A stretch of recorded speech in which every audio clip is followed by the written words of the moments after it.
On va résumer le 5e acte de Cyrano de Bergerac. Il se passe 15 ans après la bataille, on est en 1655 et c'est dans le parc d'un couvent. Il y a une allée, une chapelle avec une porte, c'est l'automne avec des arbres qui perdent leurs feuilles et il y a un métier à broder, c'est-à-dire un grand cadre pour faire des broderies, avec une petite chaise et un panier qui contient le nécessaire pour pouvoir faire de la broderie. Au lever du rideau, il y a des sœurs qui vont et qui viennent dans le parc. Il y en a qui sont assises sur un banc et d'autres autour d'une religieuse qui est plus âgée. La première scène de l'acte 5, on a 3 personnages présents qui sont Mère Marguerite, Sœur Marthe, Sœur Claire et d'autres figurants qui sont les sœurs. On découvre donc 2 sœurs, Marthe et Claire, qui sont un peu espiègles. Il y en a une qui dit à la vieille, qui est Mère Marguerite, « Oh là là, Marthe, elle se regarde avec sa coiffe dans la glace. » Alors la religieuse, elle dit, « Oh là là, mais c'est pas bien de faire ça. » Et l'autre, elle dit, « Oui, mais sœur Claire, elle a mangé 2 fois du gâteau au pruneau. » Et la mère religieuse, elle dit, « Oh là là, c'est pas bien, il faut pas faire ça. » Et elle dit même, « Je le dirai à Cyrano. » Et là, elles disent « Oh non, faut pas lui dire, sinon il va se moquer. » Et on réalise qu'en fait, il vient tous les samedis, que les sœurs du couvent l'aiment beaucoup parce qu'elles disent qu'il est si gentil, il est si drôle. Les plus jeunes disent « Ça fait au moins 10 ans qu'il vient. » Et la mère supérieure, qui s'appelle Marguerite, elle dit « Oui, depuis encore plus longtemps. Il vient chaque samedi depuis que Roxane a atterri comme un oiseau noir au milieu des oies blanches. » Sœur Marthe dit « Lui seul, depuis qu'elle a pris chambre dans ce cloître, sait distraire un chagrin qui ne veut pas décroître. » Et on comprend que ça fait 15 ans qu'elle porte le deuil de Christian.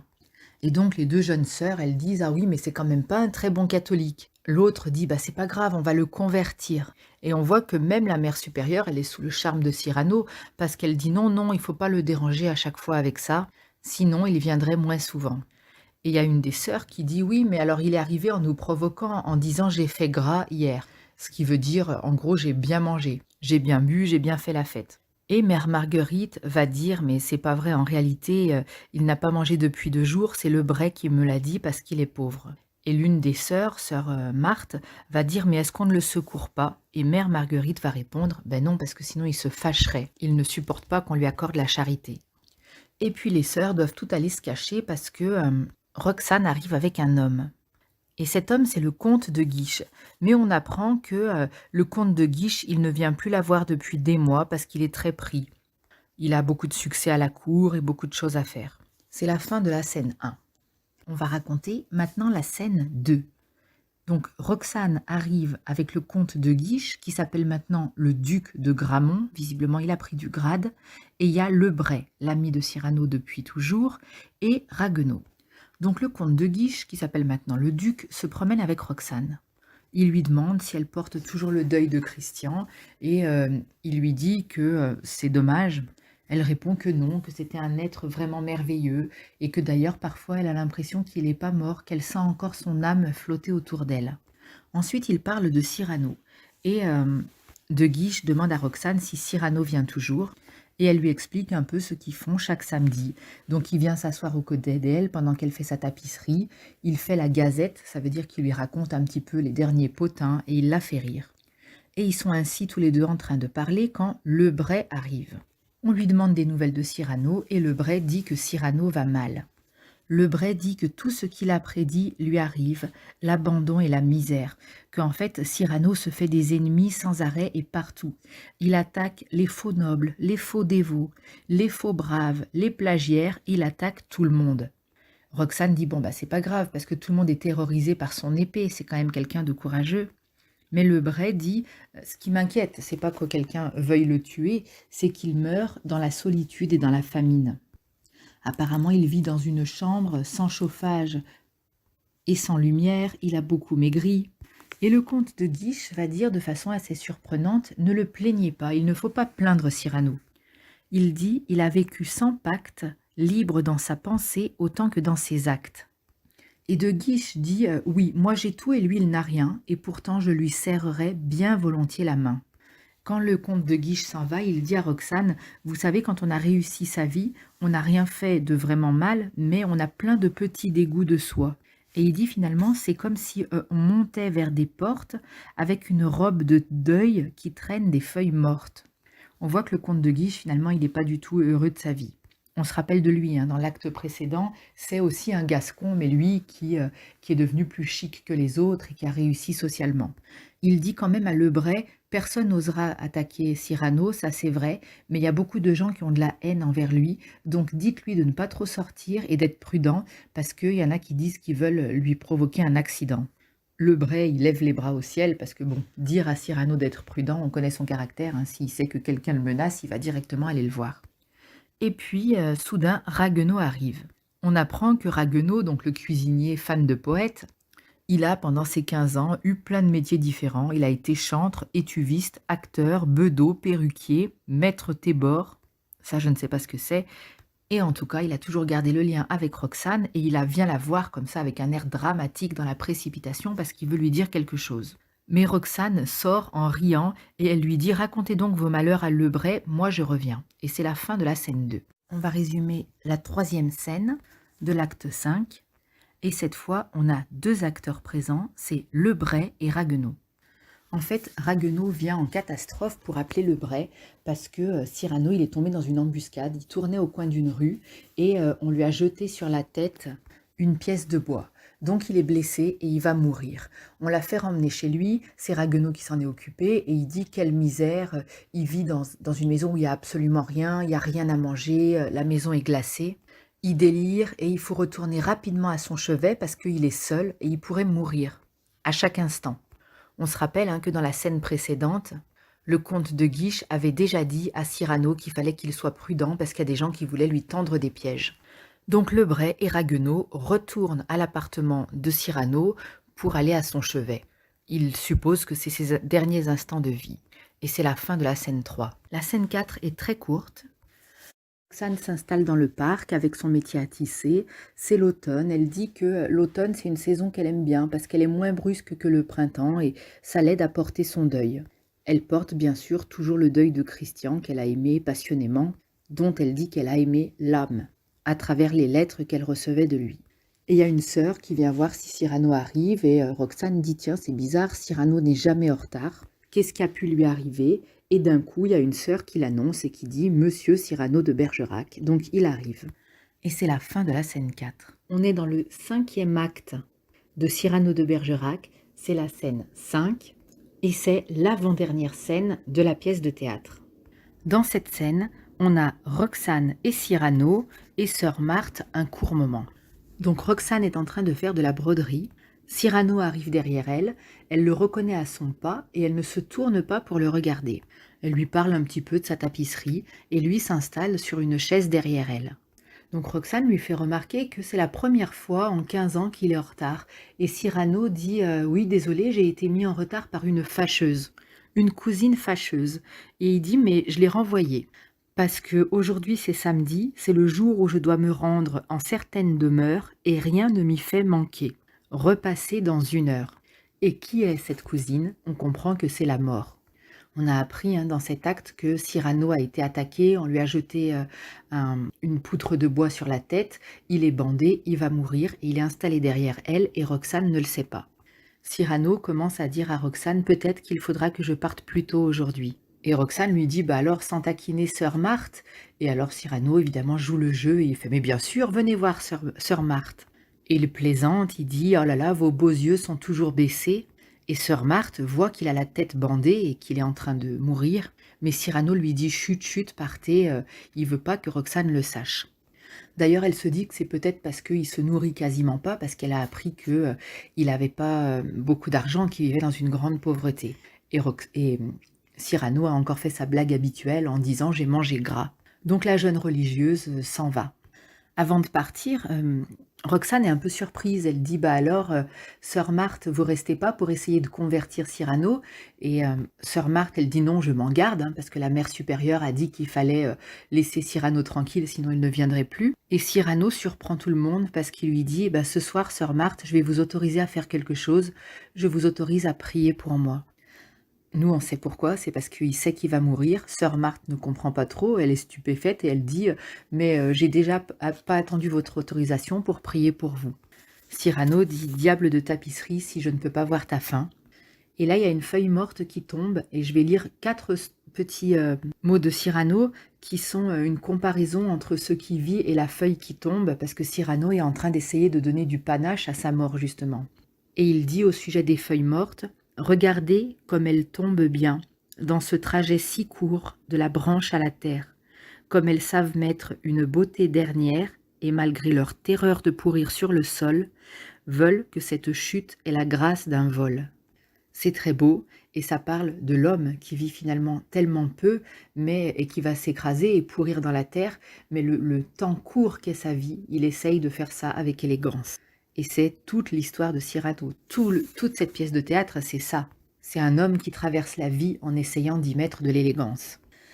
Ensuite, il va faire à Roxane une petite gazette, c'est-à-dire qu'il va lui donner des infos sur la cour. Un tel a fait ceci, l'autre est malade, un tel est amoureux de l'autre, etc. Lundi, mardi, il s'est passé ça, mercredi.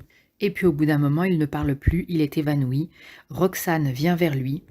Elle voit qu'il est mal, Cyrano ment, il dit « Oh non, j'ai rien, je m'étais juste assoupi alors qu'il avait perdu connaissance ». Il dit « C'est à cause d'une vieille blessure de Arras ». Arras, c'est là où il y a eu la fameuse bataille dans laquelle Christian est mort, et elle lui répond « On a tous les deux notre blessure d'Arras ». Et d'un coup, Roxane lui propose de lire la dernière lettre que Christian lui a écrite. Elle la donne à Cyrano et elle repart tisser. Et Cyrano va se mettre à lire la lettre. Et il y a tout un passage où il lit sa grande et belle lettre d'amour et elle l'interrompt chaque fois en disant « Mais comment vous la lisez cette lettre, comme vous la lisez bien ?» Et c'est comme ça qu'elle va se rendre compte que finalement, Cyrano, c'est lui qui l'a écrite. Elle s'approche de lui et elle se dit « Mais il ne peut pas être en train de lire parce qu'il fait noir et il n'y a plus de lumière, il ne peut pas lire la lettre, il la connaît par cœur, c'est lui qui l'a écrite. » Et Cyrano lutte, il dit « Non, c'est faux, ce n'était pas moi, je ne vous aimais pas. » Et après, il le redit « Non, je vous aimais pas. » Et elle dit « Mais déjà, vous le dites plus bas. » Elle lui dit « Mais alors pourquoi vous êtes venu pendant 15 ans alors que je portais le deuil de Christian et que vous saviez que c'était vous que j'aimais ?» Et il dit « Moi j'ai écrit la lettre, mais le sang était le sien. » Et on voit bien que lui, il était l'âme et Christian, il était la chair. Il était le corps. Et le choix de Edmond Rostand dans ce livre, c'est de dire qu'elle a préféré l'âme au corps parce qu'elle a préféré Cyrano. La dernière phrase de cette scène, c'est « Pourquoi briser le silence aujourd'hui ?» Nous, on le sait, c'est parce qu'il va mourir, Roxane ne l'a pas encore compris, et la scène se termine avec Lebray et Ragueneau qui arrivent en courant. On va résumer la dernière scène du dernier acte de Cyrano de Bergerac. C'est la scène 6 de l'acte 5. Cyrano et Roxane sont toujours là, on ajoute Lebray et Ragueneau. Et la scène démarre par l'annonce de Lebray qui dit « Oh là là, Cyrano est venu, alors il s'est tué, il est venu au péril de sa vie parce qu'il est gravement blessé. » Roxane comprend alors qu'il n'a pas juste un coup de fatigue dû à sa vieille blessure d'Arras, comme il l'a dit, mais que c'est beaucoup plus grave. Et Cyrano dit « C'est vrai, je n'avais pas terminé ma gazette. Et samedi 26, 1 heure avant dîner, Monsieur de Bergerac est mort assassiné. » On se rappelle qu'il faisait jour par jour les nouvelles de la cour. Et Cyrano dit « C'est malheureux, je ne serais même pas mort dans un combat, je serais mort par une bûche jetée par une fenêtre. » Cyrano, au milieu de tout ça, il dit à Ragueneau « Et alors toi, comment ça va ?» Et Ragueneau dit « Moi je suis choqué, je suis devenu moucheur de chandelles chez Molière. » Et celui-ci, il t'a volé toute une tirade. La tirade de « Que diable allait-il faire dans cette galère ?» Ça c'est un petit clin d'œil évidemment, puisque Cyrano est un personnage imaginaire et que Molière a existé bien avant lui. Mais dans l'histoire, voilà, ce serait Cyrano qui aurait écrit cette tirade, parce que certainement que Edmond Rostand l'aimait beaucoup, la trouvait drôle. Et Cyrano, qui est en train de mourir, il dit « Et alors, ça a fait quel effet, ma tirade ?» Et Ragueneau lui dit « On riait, monsieur, on riait. » Et Cyrano, il dit à Roxane « Ben voilà, toute ma vie, c'est ça. C'est comme ce spectacle où il y avait ma tirade et que tout le monde l'applaudissait. C'est comme le soir où Christian est monté sur une échelle pour vous embrasser. Moi, j'étais en bas, dans l'ombre. » Et Cyrano dit « Je ne m'en plains pas finalement, parce que je ne dis pas que c'est une injustice, puisque c'est normal, c'est vrai que ce sont les autres qui sont beaux et qui ont du génie. » Roxane dit à Cyrano « Je vous aime ».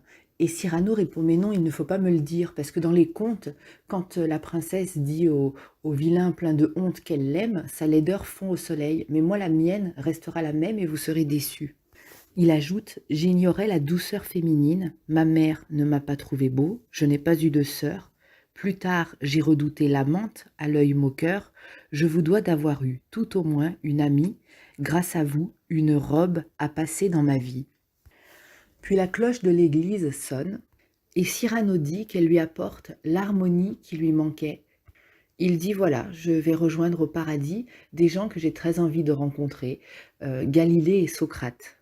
Il a un vrai ami auprès de lui, c'est Lebray, hein, qui est là depuis le début du livre, et qui dit: «Non, non, c'est stupide à la fin, c'est trop injuste, un tel poète, un cœur si grand, si haut, mourir ainsi.» Il demande juste à Roxane, il lui dit: «Je te demande pas d'aimer moins le beau Christian, je veux que tu l'aimes toujours autant, mais je veux, quand je serai mort, que tu pleures aussi un peu ma mort.» Et évidemment, Roxane s'engage à cela. Il est sur sa chaise, il est en train de mourir, tout le monde se précipite vers lui et il dit: «Reculez, je veux recevoir la mort tout seul, je veux pas être allez, soutenu, reculez tous autour de moi.» Il dit: «Et je ne veux pas qu'elle m'attrape pendant que je suis assis.» Et il se met debout, l'épée à la main, il se met à réciter des vers, à faire de la poésie, à claquer des coups d'épée dans l'air. Il se bat contre la mort en sachant bien évidemment qu'il perdra.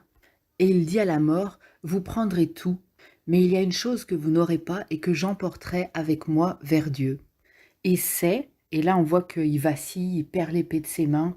Roxane vient vers lui, il tombe au sol, elle l'embrasse sur le front, elle lui dit: «Mais c'est quoi?» Il ouvre les yeux, il voit Roxane, il sourit et il dit: «C'est mon panache.» Et c'est comme ça que se termine cette pièce, avec un héros qui est tout à fait héroïque, malgré sa laideur, qui est resté jusqu'à son dernier instant fidèle à ses principes. Si vous avez aimé écouter l'histoire, évidemment, c'est encore loin d'être aussi bien que la lecture du livre ou, j'imagine, parce que je ne l'ai jamais vu, mais la pièce de théâtre jouée, parce que les mots de Edmond Rostand, évidemment, sont excellents. Donc je vous invite à aller le chercher chez le libraire ou dans une bibliothèque pour vivre un moment en tête-à-tête avec Edmond Rostand et découvrir son personnage Cyrano de Bergerac sous sa plume à lui. En tout cas, j'espère que mon résumé aura pu vous aider. Si mon travail vous a été utile, n'hésitez pas à vous abonner à notre chaîne qui s'appelle Littérature du Soir. Si vous avez des questions ou des remarques sur le livre, n'hésitez pas à me les écrire en commentaire, je serai ravie de vous lire et de vous répondre. Et puis allez fouiller aussi dans ma chaîne qui c'est Littérature du Soir. Il y a plein d'autres romans qui sont lus ou résumés et je serai très heureuse de les partager avec vous. Bonne continuation dans le monde des livres parce que les livres, ce sont des trésors. C'était un résumé de Littérature du Soir.